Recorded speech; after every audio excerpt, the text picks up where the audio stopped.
If you've ever listened to modern Western politicians, you'll no doubt have heard them discuss the need for what they call public service broadcasting, which has always struck me as one of the funnier euphemisms that our leaders have to offer. Politicians are very quick to remind us that without state-funded media, our democracy itself would be in mortal peril because the public wouldn't have access to reliable news and elections could be swung by bogus information. And this is effectively what Ireland's media minister Catherine Martin told me at a press conference recently. She said that state broadcasters like Ireland's RTE are vital and necessary because they provide such excellent factual information and that this should not be questioned. Minister, you said that having a state broadcaster like RTE strengthens democracy. Could you explain how RTE strengthens democracy exactly? Public service broadcasting and reliable information is what is needed, and we saw an example of that all through COVID, that they provided excellent factual information. And in these times and very uncertain times, we've never needed more so than today than reliable broadcasting, public service broadcasting and reporting. And that has not changed. So media, that has not changed. So media receiving state funding makes them more likely to be accurate. Is that the I'm saying position of the government? Public service broadcasting does a good for democracy and for society, and that should not be questioned in this debacle. And we should never question how the staff... It should not be questioned, because if there's one thing that sums up democracy, it's having a massive government-run media entity which you are forced to pay for by law on pain of imprisonment, and which you are actively discouraged from questioning by those in positions of power. Now, of course, it's absolutely true that false information can be very damaging to the democratic process. For example, politicians assuring voters right before an election that they won't form a government with the rival party and then immediately reneging on that promise once the election is over. You know what? We go into government with Fianna Fáil. That doesn't make sense to the public.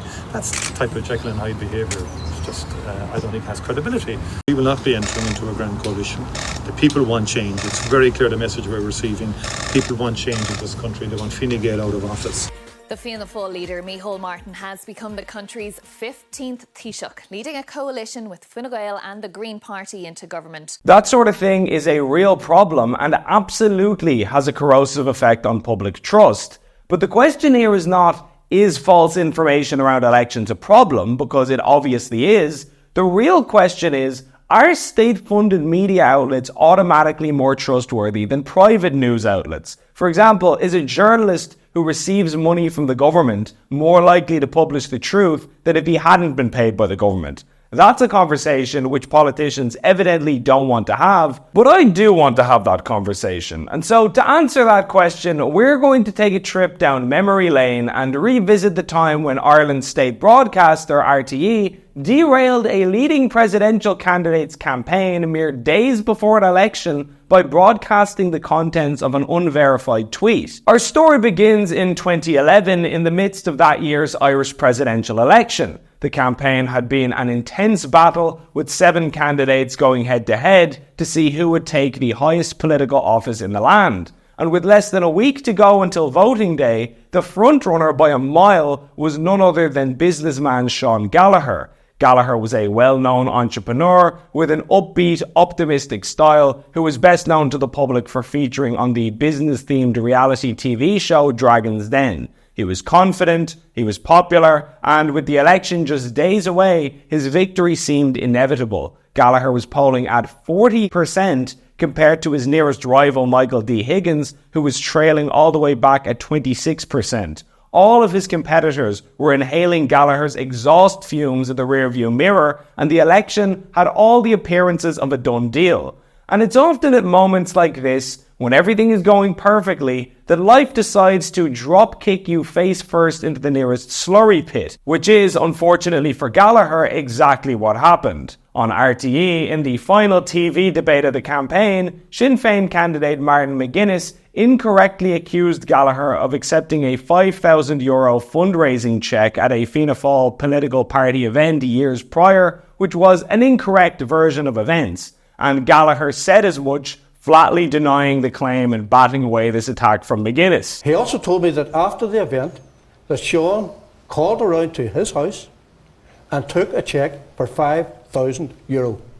No, not Sean true. didn't even address that in the Not course. true. I was In just the course finishing. of his comedy. Well, he says it's not true. You took away a cheque for €5,000. That is not correct. That is not correct. Absolutely not All correct. right. Of course, the reason this false claim was so controversial at the time was 2011 was in the midst of the Mahon Tribunal, which was the longest running and most expensive public inquiry in Irish history. The purpose of this tribunal was to investigate allegations of corrupt payments being made to Irish politicians at the highest level of government, and the claims were so serious that it was ending major political careers. So as the Irish public were hearing about all of these scandals around politicians and their finances, here was Gallagher being incorrectly accused of taking a €5,000 fundraising cheque for Fianna Fáil. It's not hard to see why that would be fairly damaging in an election campaign. So a false claim was made, Gallagher said it wasn't true, and for the better part of an hour, the subject was dropped and the candidates moved on to other topics. However, later in the debate, after an ad break, the moderator revisited the subject,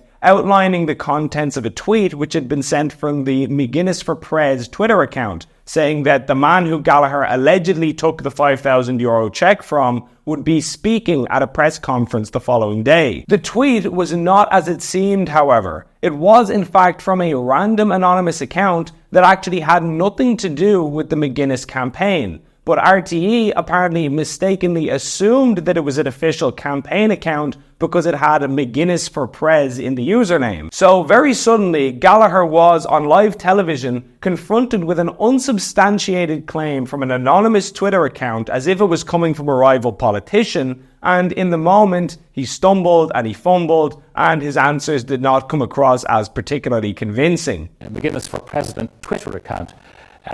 Sinn Féin are saying they're going to produce the man who gave you the cheque for $5,000. Now, do you want to change what you said, or are you still saying that it just simply didn't happen? Are they up to dirty tricks, or what? Well, you know, I've always tried to stay above any negative campaigning, and Now, did you get a cheque from this guy or not? well, I have no recollection of getting a cheque from this guy.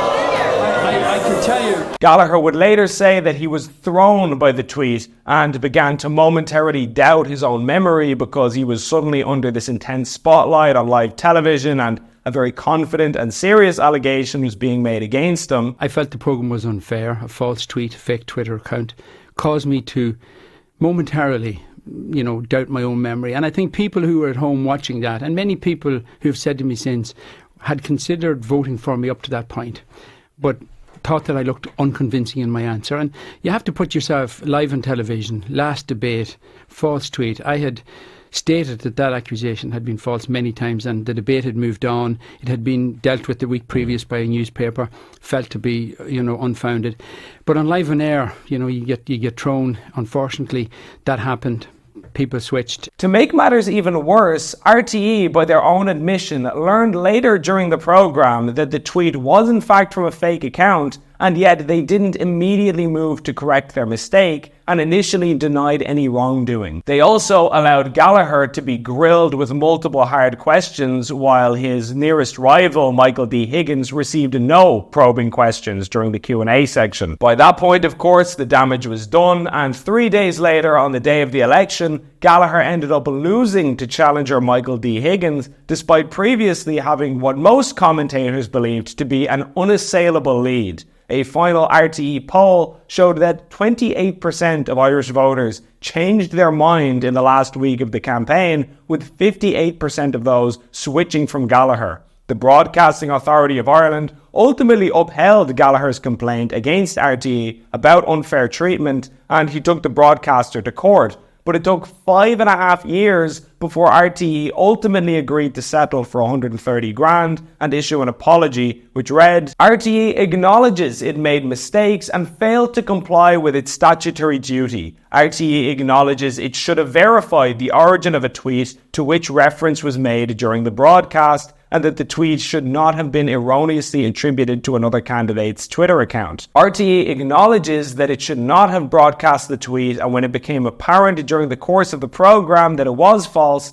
it should have immediately corrected the fact that the provenance of the tweet was mistaken. As a result, RTE failed in its obligations to Mr. Gallagher. And of course, all of that is true, but RTE didn't just fail in their duty to Gallagher, they failed in their duty to the voting public at large, despite their status as the so-called public service broadcaster. And when RTE makes these kinds of mistakes and then has to go and make a six-figure settlement, it's the public's money that ends up being used to pay for it. So what is their incentive exactly to avoid such outcomes? They know that the government will just bail them out if things get too intense, as is happening now amid other scandals. You know, every publication makes errors from time to time, including Gript. Journalists are people, and people make mistakes. It doesn't discredit someone's entire body of work just because they slip up on a story occasionally.